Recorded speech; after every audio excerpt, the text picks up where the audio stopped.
Hello students, question number 14 from JMN 2021, 16th March shift 2. The question is, let A, B and C ये तीन given points हैं.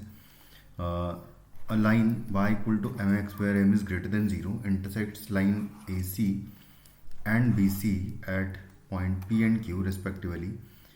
तो मैं एक triangle बना लूँ अगर कुछ इस तरीके से मान लो कि हमारा सिचुएशन है कि ये है ए, ये है बी और ये है सी, और जो ए सी और बी सी लाइन्स हैं उनको y is equal to m x एक लाइन है जो कि इंटरसेक्ट कर रही है. तो और ए पॉइंट मेरे पास है -1,0, सॉरी -1,1, बी इज़ 3,4 और सी पॉइंट है 2,0. और ये पॉइंट जहाँ पर ए सी इंटरसेक्ट कर रहा है वो पी है और ये पॉइंट है क्यू. कुछ इस तरीके से ये पॉइंट्स के बने. अब उसने दो triangle select A1 A2 be the areas of triangle A B C and triangle P Q C okay respectively such that A1 is equal to 3 times A2 है. Then the value of M बताना है क्या आएगा. सबसे पहले तो A1 बहुत आसानी से हम लोग निकाल सकते हैं क्योंकि A1 जो है वो ABC ट्राइंगल का एरिया है और ABC तीनों पॉइंट्स गिवन है मुझे. तो 1/2 और इस -1,1,0 सॉरी -1,1,1,3,4,1 और 2,0,1 कुछ इस तरीके से ये इसका एरिया आ जाएगा. तो ये हो जाएगा 1/2 मल्टीप्लाइड बाय -1 इंटू 4 आ जाएगा यहाँ से, तो -4 हो जाएगा बेसिकली ये. फिर आएगा -1 मल्टीप्लाइड बाय इसका रो कॉलम अगर हटाएंगे तो 3 - 2 हो जाएगा 1. तो यहाँ पर लिख दूंगा मैं -1 और यहाँ से आ जाएगा 1 इंटू 3 -8 आ जाएगा. तो यहाँ पर आ जाएगा -8. 8 और 5 13 हो जाएगा. तो बेसिकली मॉड भी लगाना होगा क्योंकि ये एक एरिया है जो कि पॉजिटिव होना चाहिए. तो 13/2 जो है फाइनली हमारा area of the triangle ABC आ जाएगा, यानी कि A1 की वैल्यू आ जाएगी. अब हम क्या करेंगे कि जो A2 है उसको भी एक बार निकाल ही लेते हैं कि A2 है क्या एक्चुअली. तो A2 के लिए मैं क्या करता हूँ कि y is equal to m x line पर कोई भी दो पॉइंट्स अगर लेना चाहो, जैसे P पॉइंट है तो उसको मैं एज्यूम कर सकता हूँ x1 इंटू mx1 एंड इस पॉइंट को मैं ले सकता हूँ x2 mx2 करके ये पॉइंट एज्यूम कर सकता हूँ. तो इनको इस तरीके से मैं अगर पुट कर दूँ तो जो मेरा एरिया आएगा वो आ जाएगा x1 mx1 1 x2 mx2 1 और थर्ड पॉइंट C है यहाँ पर. देखो इसमें C पॉइंट इज 2,0 है तो 1 आ जाएगा 2,0,1 एंड 1/2 तो खैर लगाना ही पड़ेगा और मॉड लगाना पड़ेगा फाइनली. तो मॉड बाद में लगा लेंगे. तो ये हो जाएगा 1/2 and x1 multiplied by mx2 आ जाएगा सिंपली.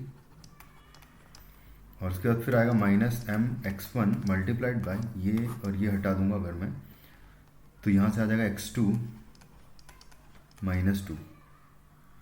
उसके बाद फिर फाइनली 1 तो +1 मल्टीप्लाइड बाय यहाँ से आ जाएगा -2mx2 ये आ जाएगा. और इस पूरे को मॉड लगा देते हैं.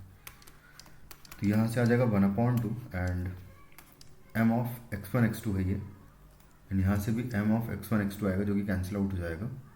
तो ये इससे कैंसिल आउट हो गया. ये माइनस माइनस प्लस हो जाएगा ये 2mx1 और यहाँ पर है -2mx2 और m क्योंकि पॉजिटिव है 2m बाहर ले लूँगा तो बेसिकली 2 तो कैंसिल आउट कर देते हैं कॉमन लेके और m बाहर आ जाएगा. तो यहाँ पर सिर्फ बचेगा x1 - x2 का मॉड्यूलस. तो ये हो जाएगा आपका A2. तो A2 की वैल्यू जो है अब हमको बस x1 - x2 का वैल्यू निकालना है बेसिकली. और m टाइम्स x1 - x2 का वैल्यू हो जाएगा इक्वल टू 13/2. कुछ इस तरीके से आ जाएगा क्योंकि 13/2 ही होगा. सॉरी ये इक्वल नहीं है यहाँ पर. ये है A2 का वैल्यू है ना, ये A2 का वैल्यू है. अब बस उसने हमें एक कंडीशन गिवन है कि भाई A1 is equal to 3 times A2 है. तो A1 इज इक्वल टू जब 3 टाइम्स A2 करूँगा मैं तो A1 है मेरे पास 13/2 और इज इक्वल टू आ जाएगा 3 इंटू A2 का वैल्यू है m इंटू x1 - x2 का मॉड्यूलस. तो यहाँ से x1 माइनस x2 का जो मॉड्यूलस है वो बेसिकली आ जाएगा 13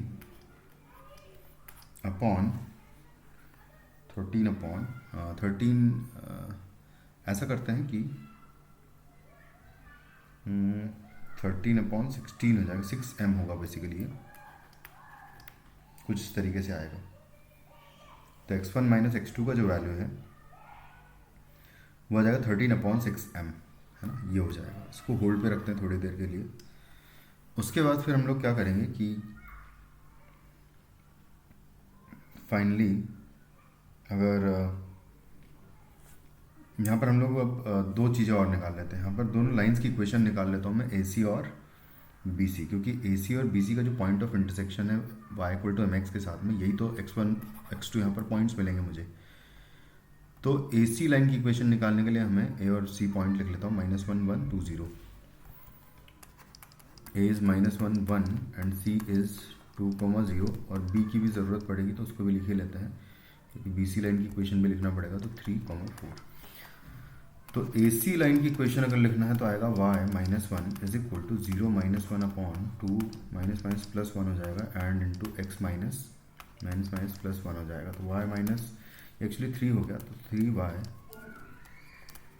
-3 इज इक्वल टू -x-1, तो आ जाएगा x plus 3y and -2 is equal to 0 हो जाएगी ए सी लाइन की इक्वेशन। सेम वे में बी सी लाइन की इक्वेशन हो जाएगी y minus 0 is equal to 4 minus two divided by 3 - 2 and into x minus 2। तो यहाँ से आ जाएगा y इज इक्वल टू 2/1 होगा, यानी कि 2x माइनस 4। तो हो जाएगा 2x minus y and -4 is equal to 0। ये हो जाएगी दोनों लाइंस की इक्वेशन कुछ इस तरीके से।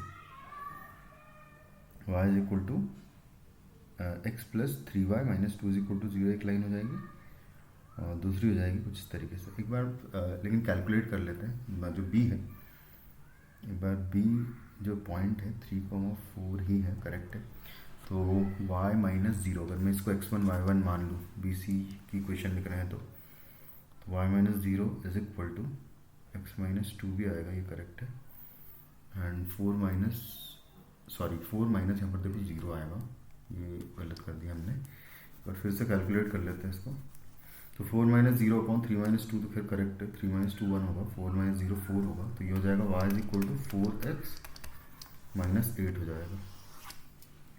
ये हो जाएगी इन दोनों लाइंस की इक्वेशन। अब मैं क्या करता हूँ, इस y is equal to m x line का इंटरसेक्टिंग पॉइंट निकाल लेता हूँ, इसके साथ भी और इसके साथ भी। दोनों के साथ जब निकालेंगे तो ए सी के साथ में अगर पॉइंट ऑफ इंटरसेक्शन देखेंगे तो y is equal to m x, इसमें अगर पुट करूँगा तो आएगा x plus 3 into m x minus 2 is equal to 0। तो यहाँ से आ जाएगा x into 1 plus 3m is equal to 2। तो x इज इक्वल टू आ जाएगा, यानी कि x1 की वैल्यू बेसिकली ये आ रही है 3m, 2/1 प्लस 3m। ये हो गया हमारा x1। फिर सेम वे में x2 निकालने के लिए मैं इसके साथ में पॉइंट ऑफ इंटरसेक्शन निकालूंगा। तो y is equal to y की प्लेस पर एम एक्स पुट कर देंगे अगर, तो m x is equal to 4x minus 8। तो यहाँ से आ जाएगा x into m minus 4 is equal to 8, यानी कि x2 बेसिकली इक्वल टू आ जाएगा 8/m माइनस 4। ये x2 आ गया, ये x1 है। अब हमें x1 माइनस x2 का मॉड्यूलस निकालना है, तो एक बार मैं वो भी निकाल ही लेता हूँ। तो यहाँ पर निकालते हैं, x1 माइनस x2 का वो जो मॉड्यूलस होगा वो होगा 2/1 plus 3m minus 8/m minus 4। तो दोनों का यहाँ पर तो एलसीएम आ जाएगा ये, और इसको मल्टीप्लाई कर दूंगा इधर, तो 2m माइनस 8 हो जाएगा, एंड -8 माइनस 24m आएगा। इस पूरे का मॉड्यूलस आ जाएगा। इसको सॉल्व कर लेते हैं। 2m minus 24m will be 22m, तो माइनस 22m एंड -8 माइनस 16 हो जाएगा ये, एंड डिवाइडेड बाय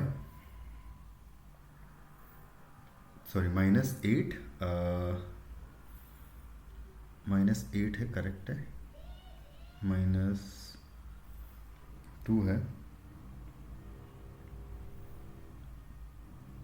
तो सॉरी एक second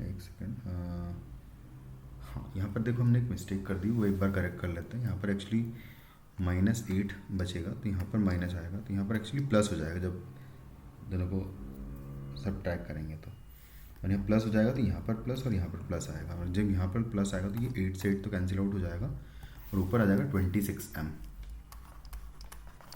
26m and divided by आ जाएगा 1 + 3m जो कि पॉजिटिव होगा, और m-4 आएगा साथ में, तो ये हो जाएगा मॉड्यूलस, ये कुछ इस तरीके से आ जाएगा। उसके बाद फिर नेक्स्ट हमें उसने m के बारे में बोला कि m इज़ ग्रेटर देन 0 है ना, m इज़ ग्रेटर देन 0 है, ओके। तो यहाँ पर देखो क्या करेंगे हम लोग, ये हो जाएगा 26m माइनस का, और x1 - x2 के पूरे का मॉड्यूलस इज इक्वल टू ये आया है, जो कि ऑलरेडी हम लोग निकाल चुके हैं कि 13/6m के बराबर होगा, कुछ इस तरीके से होगा। तो बस इन दोनों को इक्वेट करेंगे हम लोग, और क्योंकि m-4 यहाँ पर है तो इसको मैं पॉजिटिव बनाने के लिए 4 - m कर दूंगा, क्योंकि 4 स्लोप नहीं हो पाएगा। तो यहाँ से आ जाएगा 26m डिवाइडेड बाय 1 + 3m जो कि पॉजिटिव है, एंड इनटू आएगा 4 - m, और ये बराबर हो जाएगा इक्वल टू 13/6m के। बस इसको सॉल्व करके हम लोग m निकाल लेंगे, तो क्रॉस मल्टीप्लाई कर लेते हैं इसको। तो ये 13 से पहले तो इसको कैंसिल आउट कर दूंगा मैं 2 टाइम्स, 6 × 2 12 हो जाएगा m² इज इक्वल टू, इसको भी मल्टीप्लाई कर ले अगर तो 4 एंड 3m आएगा यहाँ से, और -m आएगा, तो -2m आ जाएगा यहाँ से। मल्टीप्लाई कर लीजिए तो 4 - m प्लस एक्चुअली यहाँ पर 12m होगा ये, एंड -3m² होगा, तो ये हो जाएगा 15m², माइनस इधर आके हो जाएगा 11m, and -4 is equal to 0। इसको फिर फैक्टराइज करेंगे तो दो फैक्टर्स क्या आ जाएंगे, 15m + 4 मल्टीप्लाइड बाई m-1, क्योंकि m = 1 जो है इसको सेटिस्फाई कर रहा है। तो यानी कि बेसिकली m = 1 जो है हमारा फाइनली आंसर हो जाएगा इस क्वेश्चन का, क्योंकि यहाँ से तो m की वैल्यू नेगेटिव आ रही है और उसने कहा है कि m इज़ ग्रेटर देन 0, तो m = पूछा है तो वो हो जाएगा हमारा answer 1 which is in option 2। Thank you.